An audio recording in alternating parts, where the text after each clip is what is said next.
Okay, so today we have Joy Division and Atmosphere. So yeah, new year, some more Joy Division reactions. Joy Division has become one of my favorite bands, and I'm always excited to listen to a new Joy Division song. To me, anyway, a new song. And if I could, I'd listen to Joy Division. I do Joy Division reactions every day. But I gotta have some choice in there for viewers. And anyway, so yeah, we're gonna get into this, talk about it after, see what's going on here, and let's just go and get into it.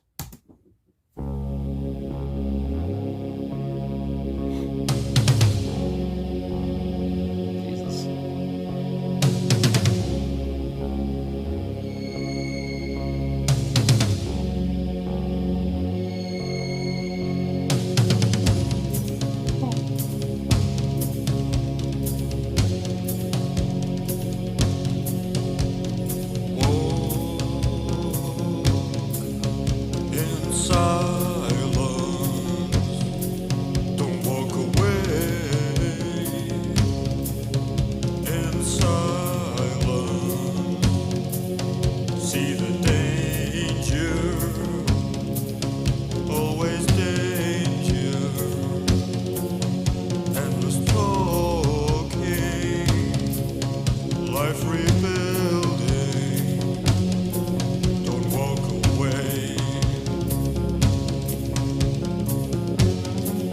Stephen Morris again, great.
It easy, naked to see, walking on air, hunting by the rivers, through the streets, every corner, abandoned too soon, set down with due care, don't walk away. In silence, don't walk away.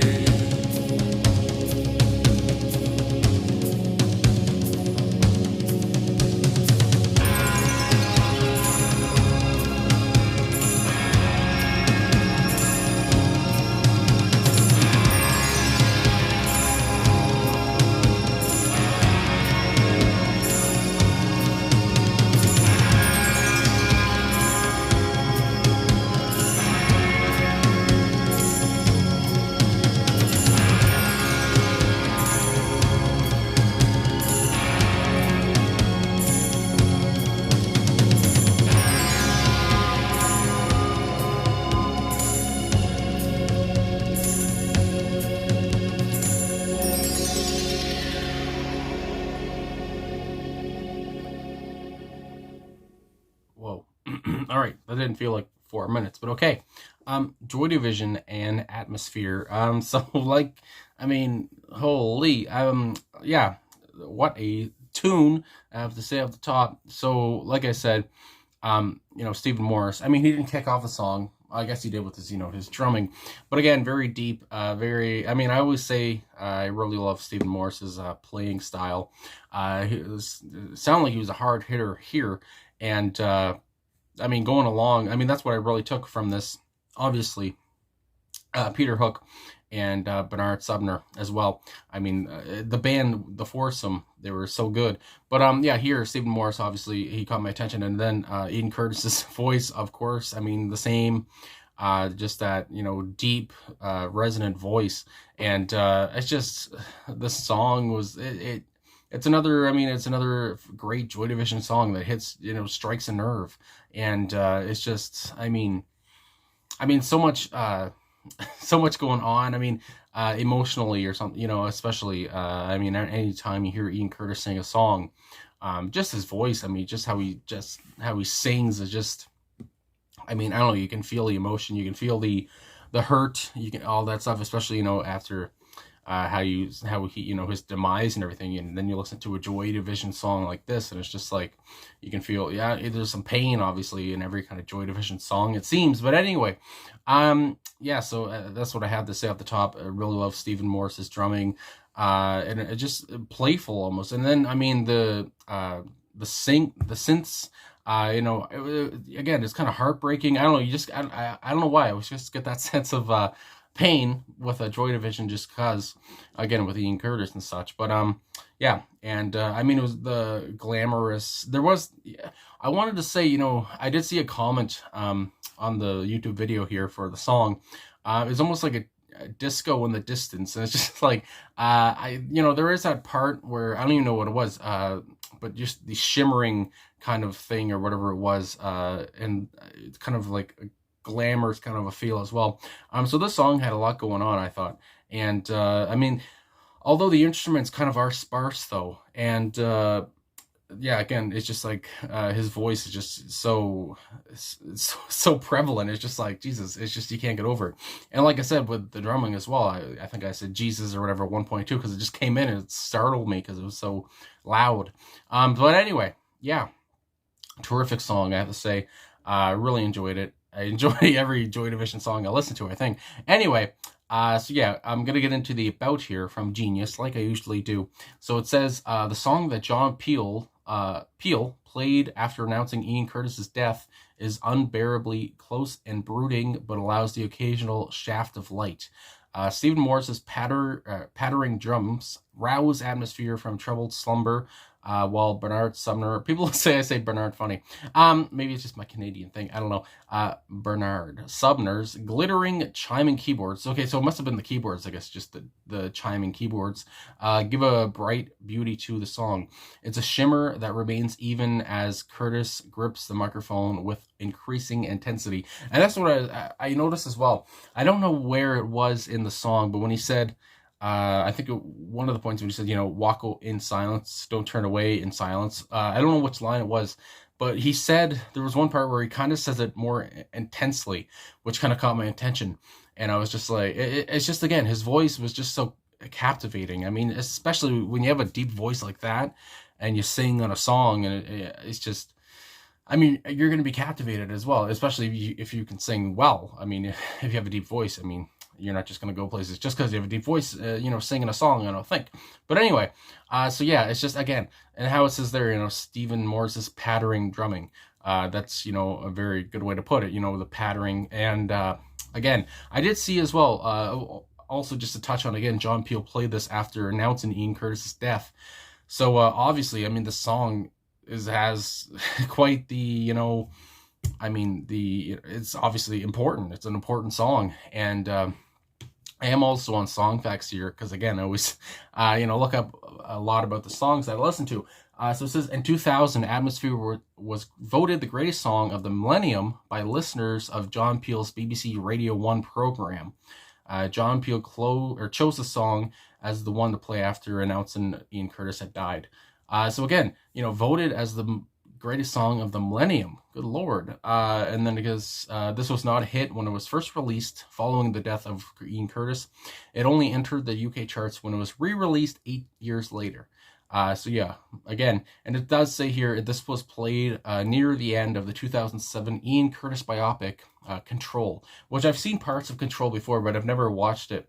Again, I don't know. I don't watch too many documentaries, I guess, just especially on musicians and such. I don't know. I just I don't know. It's just like, especially one with Ian Curtis. I don't know if I can handle it.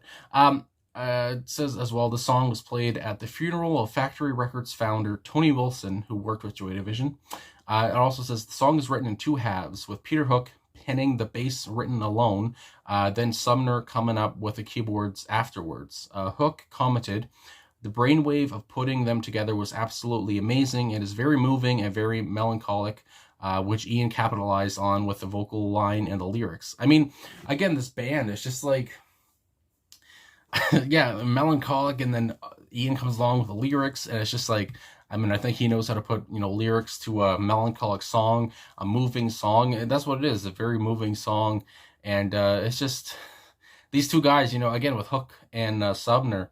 I was gonna say Hooker, Hooker, but no, Hook and Sumner coming together. It's just like you couldn't find, and then of course they wanted to do a New Order, so they never, left each other really. But it's just like.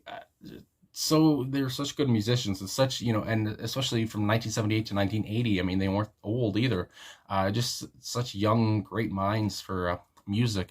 Just nuts. Anyway, so yeah, I don't know if there's anything else I can say here. I do want to say, it again, it talks about the legacy of the song from Wikipedia. It says, the song is featured in the film 24-Hour Party People just after Ian Curtis's suicide is portrayed. The song was also used near the end of the biopic. So again, this song is very important, and it says Peter Hook regards the song as one of the greatest songs from the band. So obviously this was, as I said, very important, a vital song to Joy Division's catalog. And I'm hearing it for the first time. I'm surprised. Maybe people have requested this before a lot, but I saw it the other day, and I thought, well, I got to get it back to Joy Division. And Joy Division, everything about this band I love. And I'm happy that, Stephen Morris and Sumner and Hook are still going, still alive anyway, so they're still kicking. And just great music minds. And I can't get over, just this track was so much, it's almost so much, it's always so much to take in with the Joy Division song, really. Because it's just not easy to just take in. It's not, it's not bubblegum pop or something, so it's always like, there's always more, and it's always heavy, and just beautiful. So yeah, I guess I should get in, there's some annotations from Genius as well. I just should get into some annotations here, because I didn't really talk about too much of the song. So anyway, like I usually do. So yeah, Walk in Silence, it says, for an annotation, the song is about Ian Curtis in his failing marriage, which I've talked about before. Atmosphere was released in 1980, the same year Love Will Tear Us Apart was released. 1980 was also the same year Ian committed suicide. It goes on, talking about Ian's mixed emotions about the marriage, and in a nutshell, Atmosphere is about Ian's regrets and deep desire to be reconciled unto his wife, despite her unwillingness. And I did see before, talking, I don't know, I think somebody, or there was I think I saw something before that Ian was having an affair. I don't know if that's true, because again, I don't know if I'm remembering correctly or what, but yeah, again, obviously, Ian was 23, I want to say, when he passed. He was going through a lot, obviously, with his, with this, and then with his freaking epilepsy. I couldn't remember the word off the top of my head. But yeah, epilepsy, depression, like I said, failing marriage. He had a child. It was just, and for a guy like that, it was all too much, it seemed like. And, the whole part, walk in silence, don't turn away in silence, just that total rejection kind of a feel. And it's just, it's like, don't turn away in silence. It's just like, well, give me something. That's what I kind of feel like it is. And it's just like, yeah, people will walk away from you, and it's just, and turn away in silence. It's just, there's so much going on, especially, like I said, that was going on in Ian's life. And it's just, the lyricism here, your confusion, my illusion, worn like a mask of self-hate. And the line that struck me, where the heck was it? But what was it? You think it's so easy. Oh, crap. from the start of verse 3 when he says, people like you find it easy. And there is an annotation here just to, end this off, basically.